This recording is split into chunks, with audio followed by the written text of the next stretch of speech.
dapat yung value na ibalik natin? Yung value ng equipment. 110. Tingin ka dito, di ba? Saka sa kanitingin. Ilan yung kailangan mo ibalik na value? 120. Debit equipment, 120.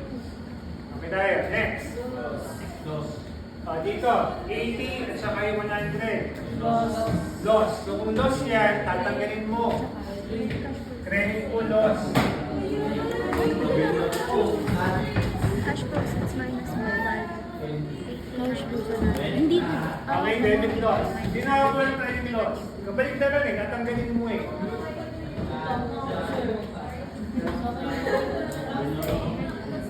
Tatanggalin mo, di ba? Nakuha niyo ba yung concept? Okay, next. So kung loss na yung credit natin, now, 20,000 divided by 4. 5. So yun yung magiging depreciation expense mo. Kabalik ka rin, ha? 5. Magkano ako yung may depreciation? 1.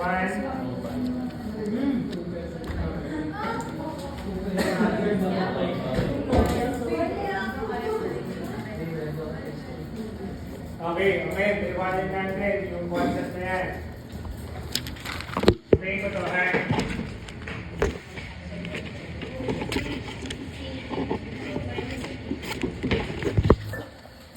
Okay, yung sa board. Last time, ginawa natin ito. Kung ako si parent, i-adjust ko yung net income ng parent. Okay. I-minus ko yung dividend income kung meron. Tapos last meeting, nagkaroon na tayo nito. Ibabawas mo pag siya ay unrealized profit downstream. Tama ba yun? Tapos idadagdag mo kung siya ay realized profit downstream. Tama ba? Okay tayo sa concept na yun. Sa unang year, tatanggalin mo yung unrealized profit, tama, ng inventory.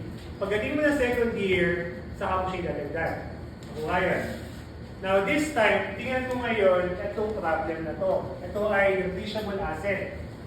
Nakita mo itong gain na to, na 20. Ang tawag dyan, unrealized gain. Hindi pa talaga siya gain na kumpanya.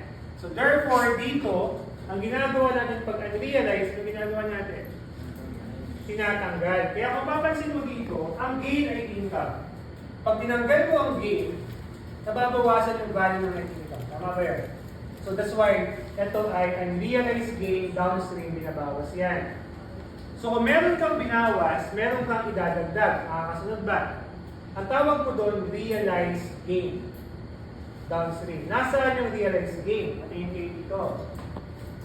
Ito, pag ginawa mo to, pag nag-debit ka ng gain, automatic yung net income nababawasan. Okay, dahil dito. Nababawasan ng 20,000. Kaya ginagawa dito, binabawas. Okay? Ngayon, nakita mo itong depreciation expense. Okay, yan ay expense na kung saan, no effect ng expense pag binawasan mo yun. Pag binawasan mo yung expense, ano nangyayari sa net income? Tumataas, di ba? Tumataas yung net income, 5,000. Okay tayo? So pag binawasan mo yung expense, indirectly, tumataas yung net income. Nakakasunod ba? Kaya dito, yung realized gain na yan, ito yun, yung pagbawas sa depreciation expense. Nakakasunod ba? Now, ilang years yan? Ito, ilang years to? Yung example natin. 4 to? 4 years. So, ibig sabihin, kung 4 years yan, first, second, third, fourth, yung unrealized gain mo, ibabawas mo yung buong 20 ng year 1. Tapos, pagdating ng year 1 din, mag-recognize ka na ng 5,000. Pagdating mo ng year 2, ano gagawin mo? Magdadagdag ka na, pagdating mo ng year 3, plus 5 pa rin, pagdating mo ng year 4, plus 5 pa rin. Ngayon yung magiging scenario mo sa depreciable asset. Hindi siya one-time, big-time tulad ng inventory. Sa inventory kasi ginagawa mo, binawas mo ng year 1 yung 100, pagdating mo ng year 2, dadagdag mo. Isang bagsakan lang. Pero sa depreciable asset, isang bagsakan mo binawas yung gain, pero unti-unti mo siya binabalik. Nakakasunod ba? Okay? Same lang din yan dito. Okay? Same yung concept dito, same yung concept dito. Okay, so dagdag ko, ha? To finalize, ang unrealized loss, ano ginagawa natin? Tingnan mo to. Anong effect sa net income pag binawas mo yung loss? Anong effect sa net income pag tinanggal mo yung loss? Tataas yung net income. Kaya kung papansin mo dito, add unrealized loss downstream. Yan mo. Okay tayo ron. Ngayon, etong depreciation expense na to, anong effect niya? Pag nirecord mo yan, ang naging effect sa net income, mababawasan. Kaya dito, ang ginagawa natin, pag merong realized loss, binabawasan mo yung net income. So yan, meron ka na item. Okay, yun na lang ang kailangan. To compute for the adjusted net income event. Nakakasunod ba? So quiz. So, kung year 1 yan, okay mo lang, equipment magkano? 40. Babalik mo lang yung dating value. Nakakasunod ba? 40. Next. Palagi ka pa rin merong accumulated depreciation. Hindi mo naman muna kung magkano. Kasi balancing figure yan. Alam mo meron kang depreciation expense.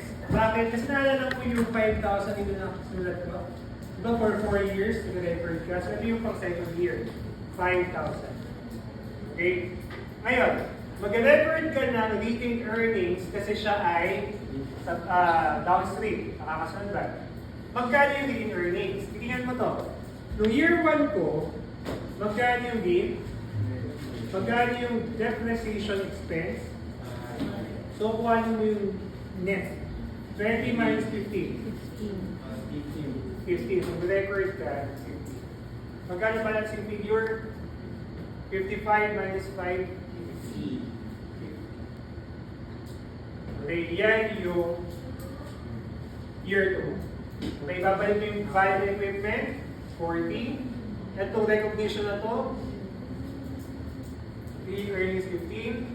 Okay? May depreciation expense ka pa rin kasi 4 years mo siyang gagawin. And then, balancing figure, accumulated depreciation. Okay tayo dyan. Okay? Let's start. 5 katao lang.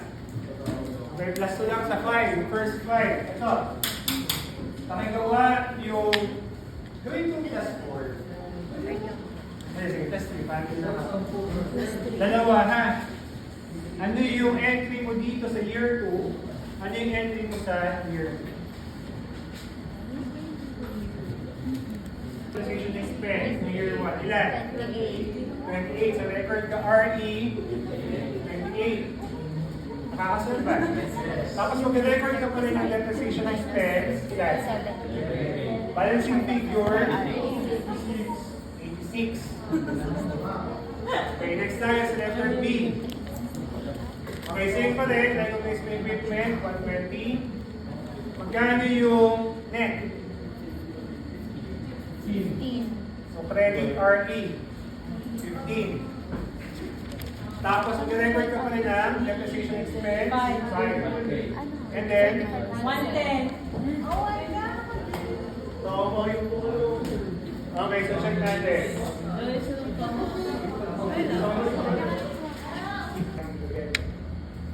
Okay, so pag ito yung setup, same format, babalikan mo lang yung value. So kung 200 yung value ng equipment, ang value ng proceeds 135, magkano yung equipment? 65. Same na concept. Kung 135 yan, at ang book value is 100, meron ka gain. Ang galing mo yung gain, 35. So far, ito yung idea. Tapos syempre, may depreciation expense ka dito. Tapos ang yung may depreciation. The question, magkano? Okay. Dapat ito ay 3.5. Oh no.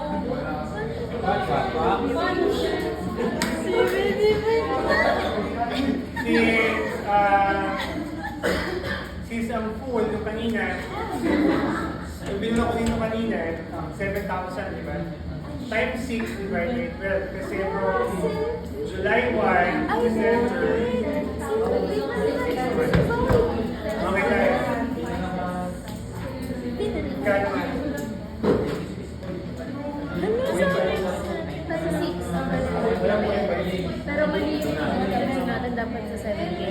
Dapat yung 7 hinati natin.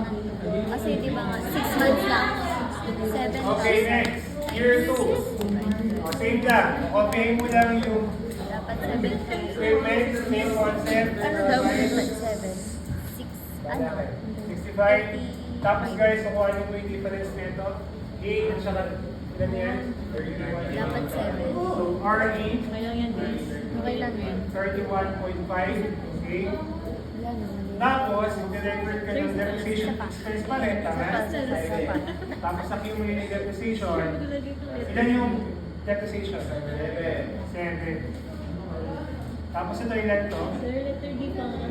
31.5 na 65 minus 7. July na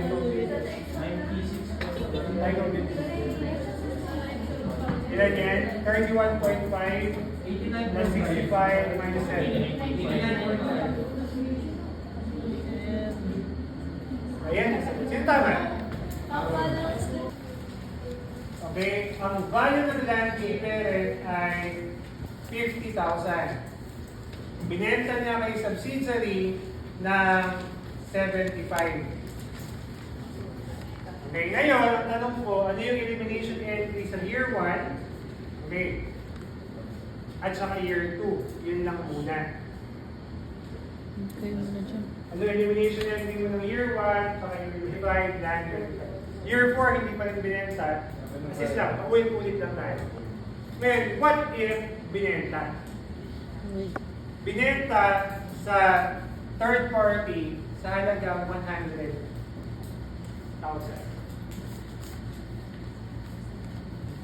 Ano yung entry mo dito? Plus 2%.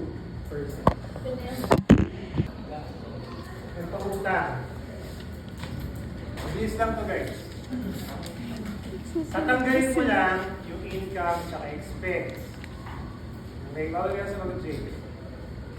Okay, natanggalin mo lang yung income at expense. Okay na. So basically parang ganito. Meron 100,000 na principal. Ang kanyang rate ay 12%. Tapos ang kanyang time ay, ang date ngayon ay October 1, 2025. Tapos inutang lang siya hanggang December 31, 2025. Binayaran na to, paid. Okay? So ang time mo ay 3 months. 3 months na tama? 3 months. Di syempre, si parent nag-record, si subsidiary nag-record. Okay? Ang interest. Ngayon, ano ang elimination entry? Yan. Ang clue ganito ha. Pag yun yung nakita mo, itong 35,000 na to, nakuha mo na to, di ba? Kukuhanin mo yung useful life. Ilan yung useful life? Remaining. So 35,000 divided by 5. That's the idea. That's the shortcut. Ilan? 7,000. So yun yung shortcut mo. Depreciation expense, 7,000. Yan mo dito. Ang gain ilan? 20, di ba? Okay, ilan ang remaining useful life? 4. So 20 divided by 4, ito yung 5. Yun yung shortcut niya. Okay? Mamaya ipapaliwanag ko kung bakit. Pero yun muna yung shortcut. Okay tayo ron. Nakuha. So that's why dito, alam mong 7,000. Nakakasunod ba? O, ano yung huli? Ito, yung huli, palagi yung accumulated.